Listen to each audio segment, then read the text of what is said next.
Why Media Group? The fastest growing media group in North America.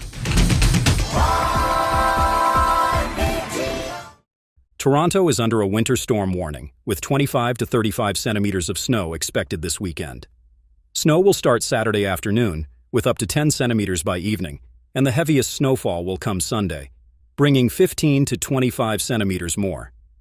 Travel conditions will be dangerous, and officials advise staying off the roads. The TTC and GO Transit are preparing for the storm, with extra trains running on some routes. No major transit closures are planned.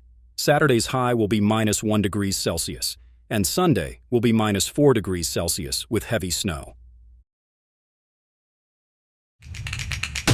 Why Media Group? The fastest growing media group in North America.